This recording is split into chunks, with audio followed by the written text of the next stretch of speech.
Hi, everyone. I'm here with a very close friend of mine. His name is Frank Acosta, and he's the CEO of a company called Creative%. And what Creative% does, they do videos and a lot more than videos. So I'll let you introduce yourself, and then we'll go into what video does for your Amazon brand. For sure. Hey, Frank, thank you, man. Always a pleasure. Been working with you for a long time, and it's always good to have that group of circle of people that have the same mindset, and we're all fighting for the same thing, right? To make people better at Amazon, right? So yeah, we basically started off as a branding agency. We've been doing branding for the last 10 years. And I saw a necessity in the video space. And one of my customers came to me and said, "Hey, Frank, I know you don't do video, but you did our branding and we want you to be able to handle that part of the project." And I was like, "I don't know what you expect because I don't have any of that stuff." He was like, "Well, figure it out, hire a team, direct it, and whatever." I went and I did it and I fell in love with the process. And you know, Frank, they always say that you go back to your roots, right? I come from the world of television. And even though I deviated a little bit from it, I came back to what was originally something I love doing. Amazing. So what we're going to talk about today is going to be basically about teaching sellers the importance of video, how to leverage it, and what the results are when you add video to your product. So question is, why implement videos to your listings and marketing strategy? Like, what does videos do for your listing? Yeah, so let's start off by, there's so many types of videos, right, that are out there, right? And we could touch that a little later, but what videos do is this. Number one, they show your product in a way that no pictures can. When you implement a model in a video, you get to see the size of the product, how a human interacts with it. No picture can really cause that for you, right? Number two, you bring trust to your brand, right? Because at the end of the day, everybody's comparing. So if someone's landing on your product and they see your competitor has a video and you don't, automatically their headspace says, this product is more legit. This product is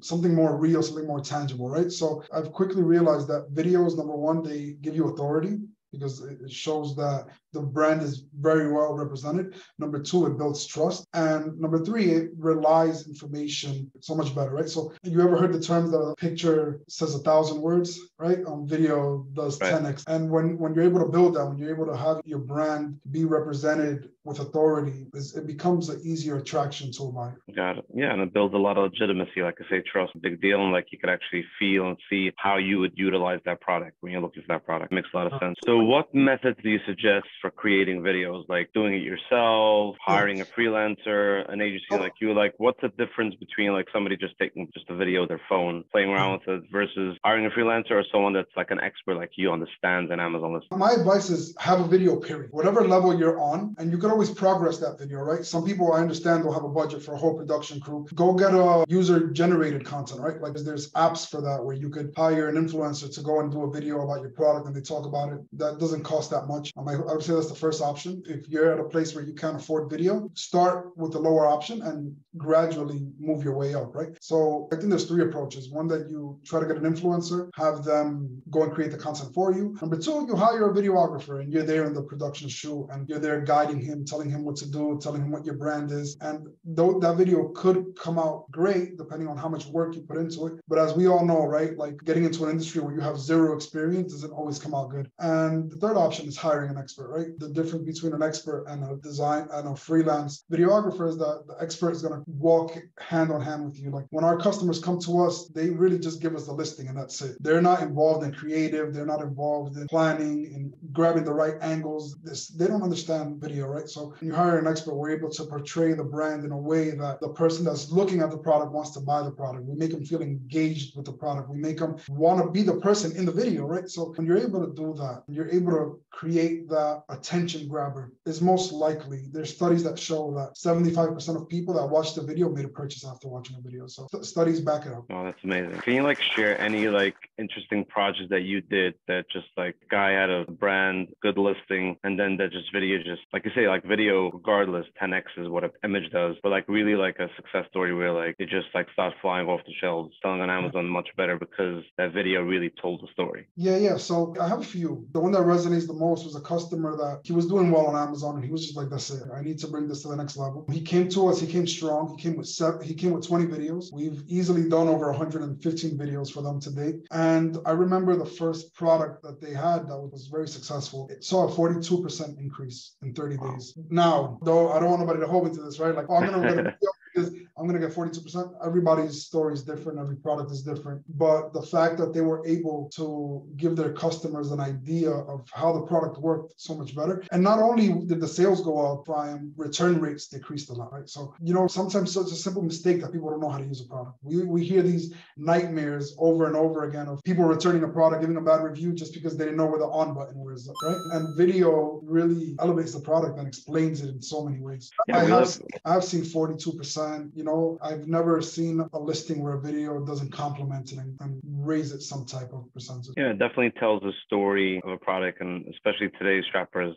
When you shop online, you don't have that personal interaction when you go into a store, right? And you see that video, it really gives you a really idea of what this product is all about and how to use it. Definitely makes a lot of sense, and that's good that it doesn't. Nobody saw a decrease. It just compliments or even adds, or hopefully you get 42% for everything. But yeah, that's obviously impossible. You know what it is too, Efraim? Like, it's 2023, man. People now with social media and people being so distracted on their phone with a bunch of other things, the mind is always shifting to the next, right? The next. And if you're not catching their attention, your competitor is. They're scrolling. Nobody's going through all those. There's a few, right? But nobody's going through those 7 images, reading every bullet point. Like, if you open a listing on your phone, right? I would say a larger percentage of people are on mobile, and you click on a listing and you see that little famous triangle button at the bottom of the last listing, or wherever it may be, right? Some people place it in the second image, whatever. People are clicking that. They're not clicking to see and read, and they just want to see it in action, right? So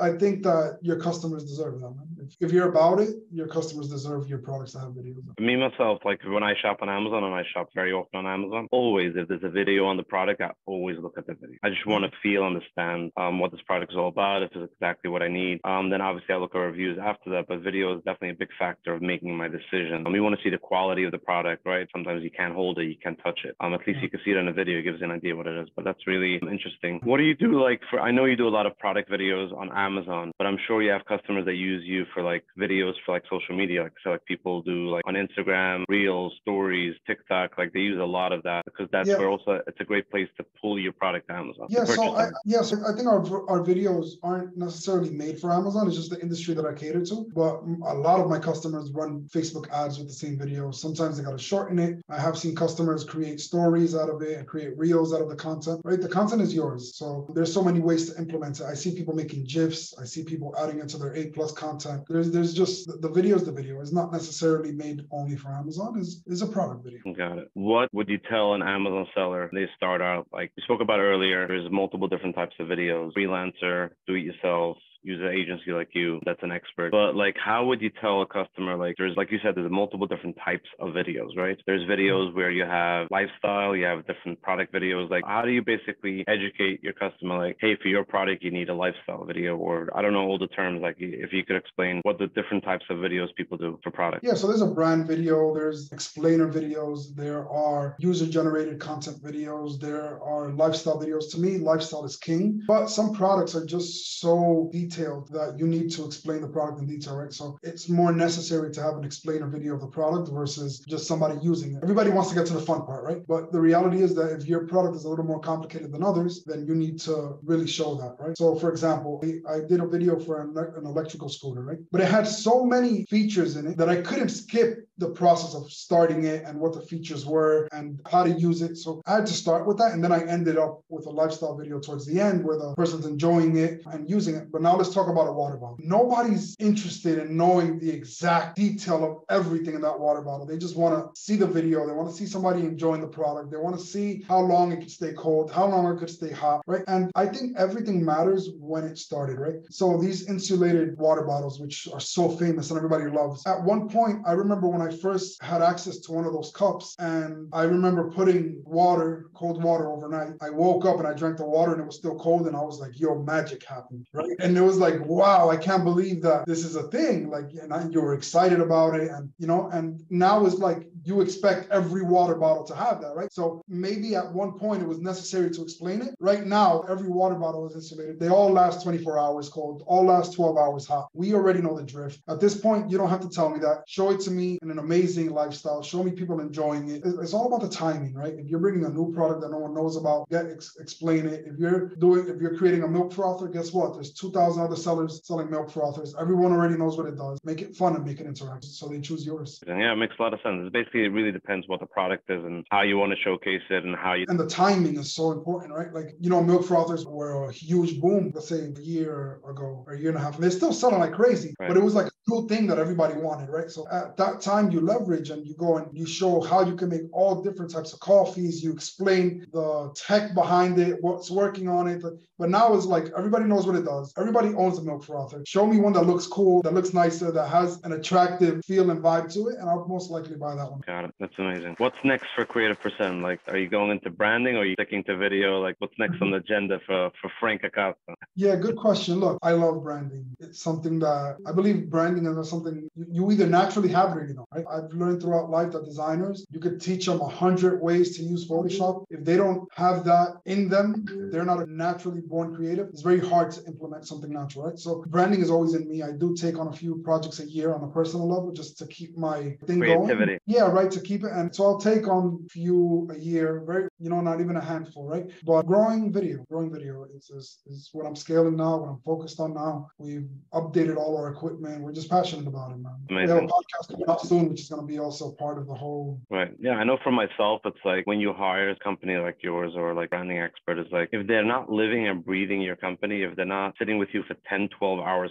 prior to even thinking about what to do for them, then it's just, they're never going to relate. So it's really important. Again, there are sellers that are starting out and they can't afford it yet. I get that. But you really need a company where they really understand your product, live your product, and then they can actually showcase it, how the brand is showing. Yeah. And you know why, Ephraim? Like 10 years ago, you got away with putting a blurry main image and it was selling. Right. Like there was things that you were able to get away with, right? You didn't have to have brand name. You didn't have to have creative logo. Like people weren't looking at that, right? But the biggest mistake that a lot of sellers make is that they don't understand that there's a new generation of Amazon buyers, right? Every time someone turns 17, 18, they get their first credit card. It's a new person that's buying on Amazon, right? And this generation doesn't see things as a prior generation, right? So the brand has to evolve. Yeah, exactly. Like people always say, when you're in business, especially in e-commerce, you got to keep on going up the ladder, because if you're just on a standstill, you're obviously going to fall back. You always got to be creative and grow. That's amazing. Last question would be, how do people get to know you? How do people connect with you? Where's the best place to say hi to you? LinkedIn, man. LinkedIn is where I'm at most of the time. I think that's the best way to reach me. Obviously, my email, my website, creativepercent.com. Yeah, connect with me on LinkedIn. Let me know that you saw me here, and we love taking care of Ephraim's audience. We share a lot of some of the good customers, right? So yeah, definitely right. Amazing. It was really great to be with you and speak to you about really interesting conversations and really important things for an Amazon brand. Looking forward to the next one. Me too, man. Me too. Looking forward, man. Thank you for having me. It was my pleasure.